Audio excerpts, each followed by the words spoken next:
Hello guys, welcome back to our channel Gulia classes. हमने अपनी English की जर्नी स्टार्ट की थी। उसके अंदर हमने फर्स्ट ऑफ ऑल स्टार्ट किया कि हम जो है ग्रामर के ऊपर फोकस करते हैं। लेकिन अगर आप पूरी ग्रामर सीख भी लो तो वकैब के बगैर ये लगा लो एक बाइक तेल के बगैर है जैसे। तो हम क्या है आज वकैब की क्लास भी इन पैरेलल चलाते रहेंगे। और आपको अगर ये क्लास देखने के बाद ये लगे कि हाँ वाकई में हमें वकैब को ऐसे ही जो है तैयार करना चाहिए, तो आप लोग इसको लाइक कीजिएगा, सब्सक्राइब कीजिएगा और शेयर कीजिएगा। तो आज हमने टॉपिक लिया है वकैब के अंदर जो हर कॉम्पिटिटिव एग्जाम के अंदर एक अपना अच्छा खासा वेटेज रखता है इंग्लिश के पोर्शन के अंदर। तो हमने चूज किया आज इडियम फ्रेजेज, यानी किसी भी एग्जाम के अंदर अगर इंग्लिश आएगी तो इडियम फ्रेजेज कन्फर्म बिल्कुल पक्का आएंगे।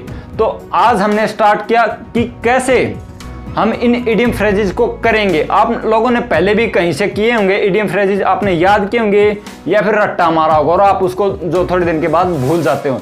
लेकिन आज इस क्लास के बाद इस क्लास के अंदर ही आपको याद हो जाएंगे और मेरे ख्याल से आप उसको कभी भूलोगे भी नहीं, जिंदगी भर याद रहेंगे। एक ऐसे तरीके से करेंगे ताकि आपको पता चले कि कैसे हमें पढ़ाई करनी चाहिए। एक फियर रहता है इंग्लिश का, वो आपका दूर होगा।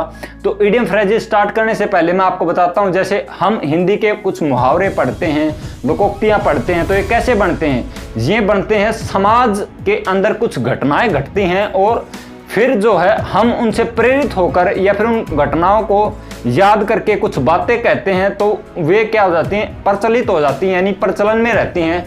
इन्हीं को जो है मुहावरे कहते हैं, इंग्लिश में इनको इडियम फ्रेजेस कहा गया है। लेकिन इसके अंदर एक दिक्कत की बात इंग्लिश के अंदर हमारे साथ ये आती है कि जैसे ही हम हिंदी के अंदर चीज़ें करते हैं तो हम हिंदी के अपनी संस्कृति से परिचित रहते हैं और हमारे लोक व्यवहार के अंदर जो चीज़ें घटित होती हैं उनसे हम जानकारी होती है। इसके कारण हमें वे थोड़ा क्या लगते हैं, उनके टच में होते हैं, तो हमें वे अटपटे नहीं लगते, वे बातें हमें याद रहती हैं, अच्छे से रहती हैं। लेकिन ये काम हम इंग्लिश के साथ नहीं करते क्योंकि हम इंग्लिश की संस्कृति से नहीं परिचित हैं, जो हम पश्चिम सभ्यता से परिचित नहीं हैं। अगर हम उनसे परिचित हों तो हम जैसे अगर आपको कोई कहता कि घर का भेदी लंका ढाई, तो हम सब ने रामायण देख रखी है, हम सबको विभीषण का पता है कि उसने जो है लंका के बारे में राम जी को सब कुछ बता दिया था और जो है वे हार गए थे रावण। तो ये बातें हमें पता है, तो हमारे लिए कुछ रटने वाली बात नहीं होती। लेकिन जैसे ही इंग्लिश के बारे में ये बात आती है तो हम रटना स्टार्ट करते हैं। लेकिन ऐसा कुछ नहीं है। अगर आप थोड़ी बहुत उनकी स्टोरी अगर आपको पता हो, उनकी मैथोलॉजियों के बारे में पता हो, तो ये बिल्कुल आपके लिए एंटरटेनिंग रहेंगे और आपको लिए मज़ेदार रहेंगे। तो आइए आज हम स्टार्ट करते हैं इडियम एंड फ्रेजेस, और आपको ये इस क्लास के बाद कंफर्म याद हो जाएंगे। फर्स्ट हमारा Achilles hill, weak point of somebody. Achilles जैसे हमारी जैसे रामायण के अंदर रावण थे, रावण की क्या कमजोरी थी हमें पता है। रावण को सिर काट दिए तो दूसरा आ रहा है, 10 आ गए, ये आगे, मरने में नहीं आ रहा है। ऐसे ही जो ग्रीक माइथोलॉजी है उसके अंदर क्या है, अकिलीज, इसके ऊपर एक मूवी बनी हुई है ट्रोय। अगर आप उसको देखना चाहते हैं तो देख भी सकते हैं। उसके अंदर क्या है, जैसे हमें पता है रावण की अगर नाभि के अंदर अगर तीर लग गया तो वो मर जाता है, वैसे नहीं मरता।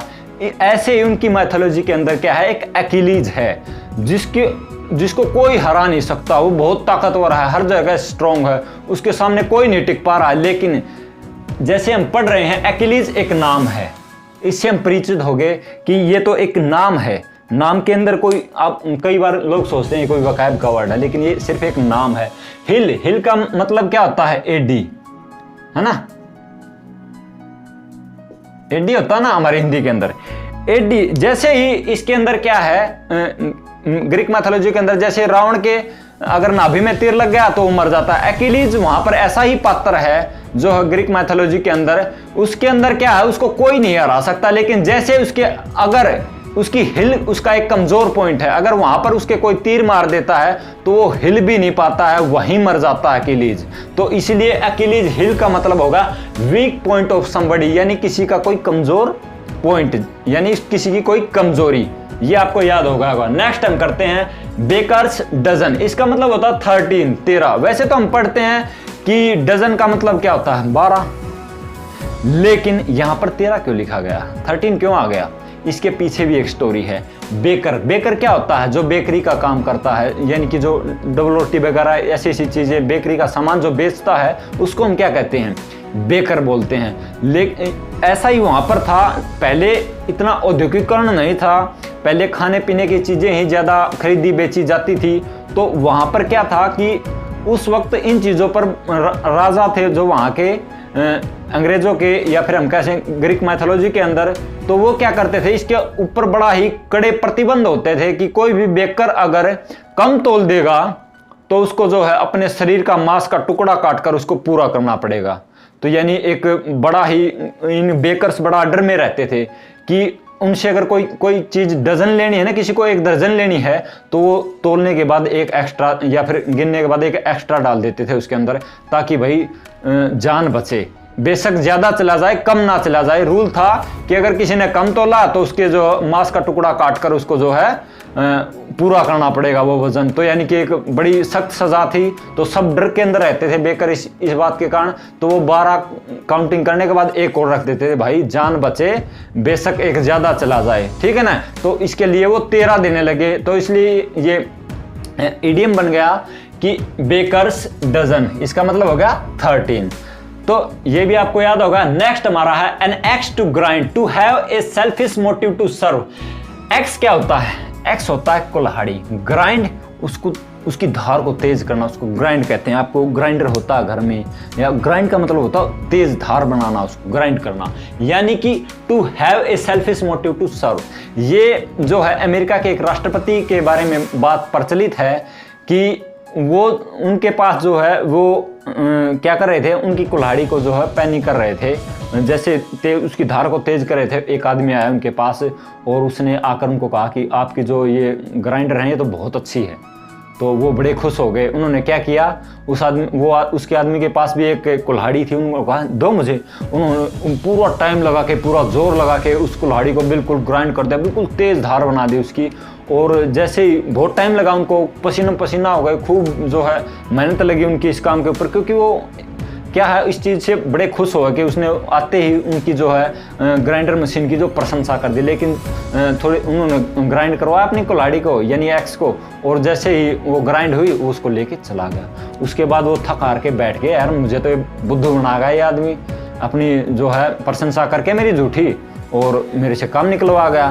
तो ये क्या बन गया, एक इडियम बन गया वहाँ पर कि to have a selfish. Selfish क्या होता है? आपको कहते हैं सेल्फिश है ये, तो क्या ये मतलबी इंसान है। To have a selfish motive यानी इरादा, टू सर्व। आपका जो है कोई हिडन एजेंडा, यानी आपका कोई व्यक्तिगत लाभ छुपा हो किसी बात के अंदर, तो आप चिकनी चुपड़ी बातें करते हैं, तो उसको हम कहते हैं to have a selfish motive to serve, अपना कोई काम निकलवाने के लिए झूठी प्रशंसा करना। नेक्स्ट आता है डेमोकल्स स्वॉर्ड, कॉन्स्टेंट थ्रेड। डेमोकल क्या है? ये एक नाम है। स्वॉर्ड का मतलब होता है तलवार, सिंपल है। कॉन्स्टेंट यानी एक लगातार है, थ्रेड का मतलब, यानी कि थ्रेड का मतलब होता है एक भय, डर। यानी कि अब आप लोग जो है पेन कॉपी साथ रखो, कोई हिंदी का अगर वर्ड मीनिंग आपको नहीं पता तो उसको आप उसके नीचे लिख लेना, उसको नोट कर सकते हो। तो इसके अंदर क्या है, डेमोकल क्या है, एक राजा के दरबार में रहता था, एक डेमोकल नाम का एक व्यक्ति है। वो राजा को कहता है कि आप तो जो ना बड़े मस्ती से रहते हो, बड़े मौज, आप तो कुछ भी कर सकते हो, आपके पास तो बहुत ताकत है, आप तो बहुत खुश हो। लेकिन उसने कहा नहीं यार डेमोकल, ऐसी कोई बात नहीं है। लेकिन नहीं नहीं, मैं ऐसे कैसे मानूँ, आप तो मतलब बहुत मज़े करते हो, आपकी ज़िंदगी तो बहुत अच्छी है, हम लोग तो ऐसे ही परेशान घूमते रहते हैं। उसने कहा नहीं मानो नूर, ऐसा तो मतलब ठीक है, तू ऐसे नहीं मानेगा, तू एक दिन के लिए जो है मेरी सिंहासन पर बैठ कर देख। उन्होंने कहा ठीक है, बड़ा खुश हो गया डेमोकल, उसको जो है बैठा दिया। और उन्होंने क्या कहा कि देख, तुझे अब एहसास होगा कि मेरे इस सिंहासन पर बैठे रहना कितना मुश्किल है मेरे लिए, और मुझे इसके लिए कितना जो है कठिन परिश्रम करना पड़ता और कितने जो है षड्यंत्रों का सामना करना पड़ता। तो उन्होंने उसको ये महसूस करवाने के लिए क्या किया, एक घोड़े के एक बाल से उसकी तलवार ली डेमोकल की, और उसको बिल्कुल उस सिंहासन के ऊपर जो है ऐसे लटका दिया, उसके सिर के ऊपर लटकती रही वो तलवार, तो बिल्कुल आप देख सकते हैं एक बाल तो बिल्कुल कभी भी टूटकर आपके सिर के ऊपर गिर सकती है तलवार। तो उसको बिल्कुल डर लग रहा है डेमोकल को कि भाई कभी भी मर सकता हूँ। तो यानी कि वो जैसे ही उस सिंहासन पर बैठा तो वो तलवार के ऊपर उसका पूरा ध्यान है, वो पूरा डरा हुआ है। तो थोड़ी देर के बाद कहता कि प्लीज़ जो है आप अपने स्थान पर आ जाओ, मैं अपने स्थान पर चला जाता हूँ। मैं समझ गया कि जो है राजा बने रहना या बनना इतना आसान नहीं है, बहुत खतरा है इसके अंदर भी। तो वो समझ गया। तो ये इडियम बन गया कि कॉन्स्टेंट थ्रेट, कि आप लगातार किसी भय के अंदर रहते हैं, यानी कि आपको कोई चिंता रहती है। तो आप कहते हैं कि डेमोकल स्वॉर्ड की तरह जो लाइफ हो गई है कि एक कांस्टेंट थ्रेट रहता है आपको। तो लगातार कांस्टेंट कंटिन्यूसली रहने वाला एक भय बना रहने वाला। तो नेक्स्ट हम करते हैं between the devil and the deep C. Devil क्या होता है? डेविल हम किसको कहते हैं? इंग्लिश के जो सॉन्ग्स के अंदर आता है, डेविल का मतलब होता है एक राक्षस टाइप बंदा। तो डीप सी क्या आता है? गहरा समुद्र। सिंपल है। तो ये वर्ड्स मीनिंग्स इतने मुश्किल भी नहीं जितने आप इनको सोच रहे हो। डेविल का मतलब क्या है? डेविल का मतलब है एक राक्षस, और डीप सी का मतलब क्या है? एक कह सकते हैं गहरा समुद्र। जैसे हमारे मुहावरों के अंदर प्रचलित है, इधर कुआं उधर खाई, बीच में जान फंसी है, ऐसा बोलते हैं ना। तो ये क्या होगा? तो एक व्यक्ति जो है समुद्र के अंदर जो है अपनी यात्राएं करते थे पहले लोग बहुत ज्यादा। तो वहां पर क्या होगा? एक व्यक्ति का जहाज क्या होगा? एक तरफ तो एक बड़ा सा कह सकते हैं राक्षस टाइप कोई समुद्र से जीव निकल आया, और दूसरी तरफ क्या था? एक बहुत गहरी जो है खाई बनी हुई थी पानी की। तो एक बहुत गहरा था उस तरफ समुद्र, यानी उधर जाएगा तो भी उसको जान का खतरा है, और राक्षस की तरफ जाए तो भी जान का खतरा है। तो ये क्या हो गया? To choose between two undesirable situation से हमें ऐसी सिचुएशन आ जाए कभी जिंदगी के अंदर कि दो परिस्थितियां हमारे सामने, और दोनों की दोनों क्या हो? हमें बिल्कुल पसंद ना हो, यानी कि अनडिजायरेबल हो, उनकी हमें कोई इच्छा ना हो कि हम ऐसी सिचुएशन के अंदर फंसे और हमें कोई चूज करना पड़े उसके अंदर। तो हम इसको क्या कहते हैं? To choose between two undesirable situation. ऐसी परिस्थिति आ जाए कि हमें दो जो विपरीत परिस्थितियां, यानी कि हमारे जो कठिन है दोनों के दोनों को चूज करना, उनमें से हमें कोई चीज चूज करनी पड़े। तो हम कहते हैं कि भाई जान, तो हमें कैसा महसूस होता है? Between the devil and the deep sea. तो ये इडियम बन गया। Next, break the ice to start the conversation.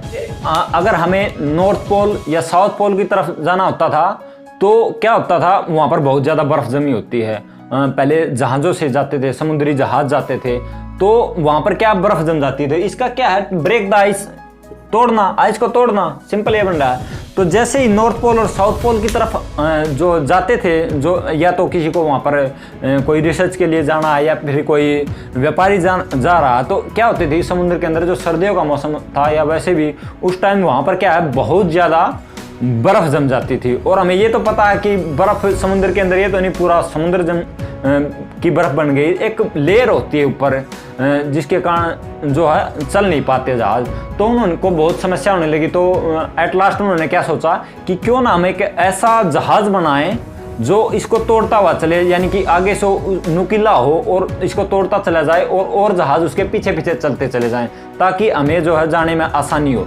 तो ये एक इडियम बन गया, टू स्टार्ट अ कन्वर्सेशन। ये कन्वर्सेशन होता बातचीत करना, स्टार्ट शुरू करना। सिंपल इसलिए हो गया, यानी कि एक जहाज गया, जैसे ही रास्ता बन गया।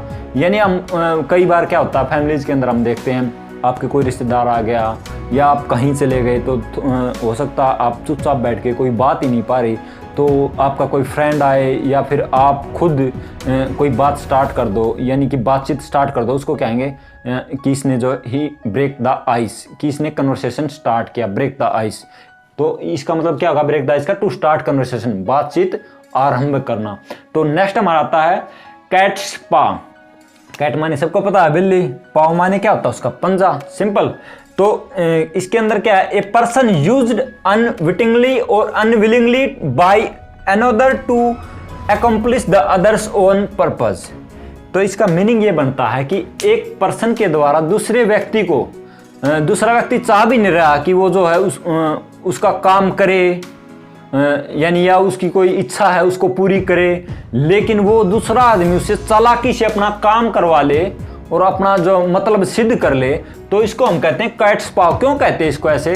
तो एक जैसे हमारे यहाँ पर पंचतंत्र की बहुत सी कहानियाँ ऐसे प्रचलित रहती हैं, तो ऐसे ही वहाँ पर भी जो ग्रीक मैथोलॉजी है उसके अंदर भी यही है, स्टोरीज वहाँ पर भी हैं, सिर्फ हमारी संस्कृति में नहीं। तो उसके अंदर क्या है, एक जो है बिल्ली और बंदर हैं, तो एक मालिक के पास रहते हैं तो वो मालिक क्या कुछ नट्स को पकाने के लिए आग के अंदर रख के चला जाता है। उनको कहता कि दोनों में से कोई भी जो है इन नट्स को छेड़ना मत, ये पक जाएंगे और आके मैं खाऊंगा। तो दोनों को जो है ये लग रहा कि भाई इसको खाते हैं चलो, लेकिन क्या बंदर बड़ा सियाना है। बंदर कहता है देखो मैं तो वैसे उछल कूद तो बहुत ज़्यादा कर लेता हूँ, लेकिन जो है ना तुम्हारे अंदर ज़्यादा फुर्ती है। तुम ऐसा करो, ये आग में रखे हुए हैं, ऐसे अगर हम निकालेंगे तो हमारे जो दोनों के पैर जल जाएंगे, तो तुम लोग जल्दी से ऐसे निकाल के और इधर फेंक दो, तो मैं उसको बाहर दूर करके और फिर दोनों खाएंगे। हाँ ठीक है, ये तो प्लान तो आपका अच्छा है। तो उस बिल्ली ने क्या किया, वो निकाल रही है, उसने निकाला एक, वो बेचारी का थोड़ा तो जलेगा ना पंजा, और वो बेचारी थोड़ा ये करती, इतनी देर में बंदर उसको खा जाता है। वो नेक्स्ट निकालती है, वो बेचारी अपने पैर को ठीक करने की कोशिश करती है, इतनी देर में खा जाता है वो उसको। यानी कि सारे के सारे जो नट्स हैं वो बंदर खा जाता है, और जो है बेचारी उसका पैर भी जल गया थोड़ा थोड़ा, और उसको नट्स भी नहीं मिले। यानी चतुराई से बंदर ने क्या है अपना काम निकलवा लिया। तो जैसे ही मालिक आया, तो मालिक ने देखा कि भाई नट्स कहाँ गए मेरे, तो देखा कि ये बंदर और बिल्ली यहाँ बैठे हुए थे। उसने तय कर लिया कि चेक करता हूँ किसने निकाले। तो उसने देखा तो क्या है, बिल्ली के जो है पैर पे क्या लगा हुआ, बिल्कुल ब्लैक हो गया है, क्योंकि वो जो वहाँ पर राख थी उससे निकाल रही थी या कोयले के अंदर से निकाल रही थी, तो उसका बिल्कुल ब्लैक हो गया पैर। तो उसको पता चल गया कि ये शरारत किसने की है, बिल्ली ने। और मालिक ने क्या है, बिल्ली की खूब पिटाई कर दी। तो बिल्ली क्या है बेचारी, ना तो नट्स मिले और ऊपर से पिटाई और हो गई उसकी। तो इसलिए कहते हैं कैट स्पा, यानी कोई हमारा यूज कर जाए अपने मतलब के लिए, इसको बोलते हैं cat's paw. A person used unwittingly, एक किसी पर्सन का यूज कर लिया जाए अनविटिंगली, यानी चतुराई से, अनविलिंगली बिना उसकी इच्छा के, बाय अनदर दूसरे के द्वारा, टू अकम्प्लिश पूरा करना, द अदर्स ओन पर्पज उसके दूसरे के पर्पज के लिए उसका यूज कर लिया जाए, तो हम इसको कहते हैं कैट स्पा। तो नेक्स्ट आ गया bull in the China soap. Bull का मतलब हमें पता है बैल होता है, और चाइना सोप यानी कि जो चाइनीज हमारे घर में चीनी मिट्टी के बर्तन होते हैं ना, तो इसी से चाइना सोप, तो उनकी जो दुकान होगी उसको हम कहेंगे चाइना सोप। तो इसके very careless and clumsy person in delicate situation, तो एक ऐसा बेसुरा और हम कह सकते हैं बिना मैनर्स वाला व्यक्ति एक ऐसी सिचुएशन के अंदर हो, डेलिकेट नाजुक उसके अंदर, यानी कि उस व्यक्ति को हम भेज दें जिसको कुछ मैनर्स नहीं है और परिस्थिति बिल्कुल नाजुक हो, यानी कि उसको बोलने का ढंग का नहीं पता है, क्या कहना है, उसको नहीं पता कि क्या बोलना है, क्या कहना है, किससे कैसे व्यवहार करना है, और सिचुएशन बिल्कुल नाजुक हो, तो ऐसा व्यक्ति ऐसी सिचुएशन के अंदर तो हम कहते हैं bull in the China soap. जैसे आप इमेजिन करके देखो कि एक बैल किसी चीनी मिट्टी के बर्तनों की दुकान में घुस जाए, तो क्या करेगा, तोड़ फोड़ कर देगा ना, तो बिल्कुल तहस नहस कर देगा, बिल्कुल बेकार कर देगा। और एक ऐसा व्यक्ति जिसको मैनर्स नहीं है, वो बिल्कुल केयरलेस है और बेसुरा है, और वो क्या करता है, डेलिकेट यानी कि एक नाजुक परिस्थिति के अंदर उसकी एंट्री हो, तो उसको वो क्या करेगा वहाँ पर, जैसे एक बैल चाइना सोप के अंदर तोड़ फोड़ कर देता है, तो वो वहाँ पर भी क्या कर देगा, बात को बिगाड़ देगा। तो हम कहते हैं he is a bull in the China soap. Next हमारा आता है एप्पल ऑफ डिस्कॉर्ड। बड़ा ही बहुत ज़्यादा बार ये कंपटीशन एग्जाम्स के अंदर रिपीट भी होता है। रूट क्योज ऑफ फाइट और बोन ऑफ कंटेंशन। एप्पल माने तो हमें पता है सबको सेब, डिस्कॉर्ड माने क्या होता है, झगड़ा। रूट क्योज ऑफ फाइट और बोन ऑफ कंटेंशन इसको क्यों कहा गया, इसके पीछे एक बड़ी अच्छी स्टोरी है कि जो है कुछ बड़ी सुंदर सुंदर क्वींस जो हैं पार्टी कर रही होती हैं, और उन्हीं की जो है एक कह सकते हो आप, उन्हीं के जो कॉलोनी के अंदर एक जादूगरनी है, वो भी अपने आप को खूबसूरत समझती है कि वो सोच रही कि मुझे इन्होंने इनवाइट नहीं किया, वो अपने आप पार्टी कर रही, तो बिना बुलाए चली जाती है और देखती है वो मज़े कर रही हैं, एक दूसरे से बिल्कुल हंस बोल रही हैं, तो उसको थोड़ी जेलसी हुई, तो उसने सोचा क्यों ना इनका झगड़ा करवा दिया जाए। तो उसने क्या किया, एक एप्पल था उसके पास, वो जादूगर तो थी, उसने क्या किया, उसने ये किया कि एप्पल सोने का जैसे दिखता ना, ऐसे बिल्कुल चमकीला एक एप्पल उसने लिया और उसके ऊपर लिख दिया कि ये यूनिक के लिए, यानी कि ये उसके लिए है जो यहाँ पर सबसे सुंदर है। तो लेडीज क्या सोच रही, वो सब अपने आप को बहुत खूबसूरत समझ रही थी, तो उसने क्या वहाँ पर वो एप्पल उछाना और उसके ऊपर लिखा हुआ था कि ये सबसे जो खूबसूरत होगी उसी के हाथ में ये जाएगा। तो सारी की सारी क्या दौड़ पड़ी उसकी तरफ और उसको छीनने के लिए एक दूसरे के साथ क्या है लड़ने लग गई। तो वो बेचारी क्या है, वो जादूगर थी जो बैठ के हंस रही है कि हाँ इनकी जो मैंने लड़ाई करवा दी, यानी कि झगड़ा करवा दिया है, और वो मज़े ले रही साइड में। तो ऐसी चीज़ को कहते हैं एप्पल ऑफ डिस्कॉर्ड, फसाद की जड़, झगड़े की जड़। तो इसको कहते हैं रूट क्योज ऑफ फाइट, यानी उसके अंदर रूट का मतलब होता है जड़, क्योज कारण, यानी जो झगड़ा है उसका जड़, यानी उसकी और हम इसको कहते हैं बोन ऑफ कंटेंशन, यानी फसाद की जड़। तो उसके अंदर फसाद की जड़ क्या बन गया था, एप्पल। तो वहाँ से क्या एक इडियम चल पड़ा, एप्पल ऑफ डिस्कॉर्ड, या फिर इसको ये भी कहते हैं गोल्डन एप्पल, याद रखना आप लोग इसको।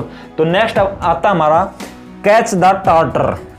कैच माने पकड़ना, टार्टर क्या होता है, जैसे हम कुछ लोगों को देखते हैं ना, उनके दांत जैसे हम देखते हैं पीले हो जाते हैं, और हम तो ऐसी सिचुएशन में हमें क्या लगता है कि ये ब्रुश नहीं करता होगा, ये नहीं। तो लेकिन इसके अंदर क्या है, to deal with the something that proves, किसी ऐसी चीज के साथ डील करना that proves unexpectedly troublesome of powerful, जिसे हम बिल्कुल समझ रहे हैं कि ऐसी चीज के साथ डील करना कि हम जिसको आसान समझ रहे हो लेकिन वो बहुत ही कठिन हो, पावरफुल हो, या फिर किसी ऐसे आदमी के साथ हम टक्कर ले लें, हम उसको सोच रहे हो तो बहुत कमज़ोर है लेकिन वो बहुत ताकतवर निकले। तो ऐसी सिचुएशन को कहते हैं कि ही कैच द टार्टर, यानी कि हम सोचते हैं भाई किसी के दांत अगर पीले हों तो हम सोचते हैं ब्रुश नहीं करके आ, और हमें लगता है कि ये ब्रुश करेगा और ये साफ हो जाएंगे, लेकिन ऐसा नहीं होता है। वो बेचारा ब्रुश भी कर रहा होता है, वो फिर भी नहीं उतरते हैं।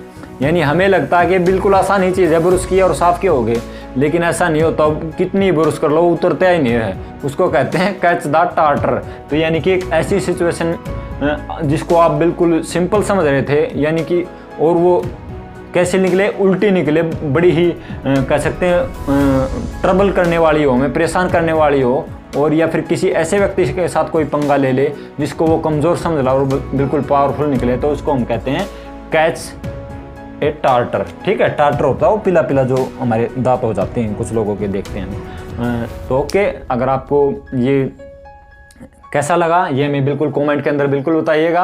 और अगर आप चाहते हैं कि हम ऐसे ही कंटिन्यू रखें इन इंग्लिश क्लासेज को, और आपके लिए ये अच्छी जो नॉलेज की कंपटीशन एग्ज़ाम के अंदर बिल्कुल आपको डायरेक्टली जो प्रॉफिट हो इन चीज़ों से, और कम समय के अंदर अच्छी चीज़ें आपको, अच्छा कंटेंट मिले, और बिल्कुल पूरा किसी आपका टाइम भी ख़राब ना हो, किसी कोचिंग के ऊपर जा रहे हैं और टाइम ख़राब हो रहा, पैसे भी बहुत ज़्यादा लगते हैं, लेकिन यहाँ पर आपको फ्री ऑफ कॉस्ट क्या मिल रहा है, बिल्कुल अच्छी चीज़ें, और एक ऐसे तरीके से जिससे आप उनको ये देख सकें कि हमें चीज़ों को पढ़ना कैसे चाहिए, ताकि वो लॉन्ग टर्म तक हमारे दिमाग के अंदर रहें। अगर आपको ये अच्छा लगा हो तो हम आपके लिए और ऐसी वीडियोज़ लेके आएंगे, और अच्छा लगा तो इसको लाइक एंड सब्सक्राइब और शेयर करें।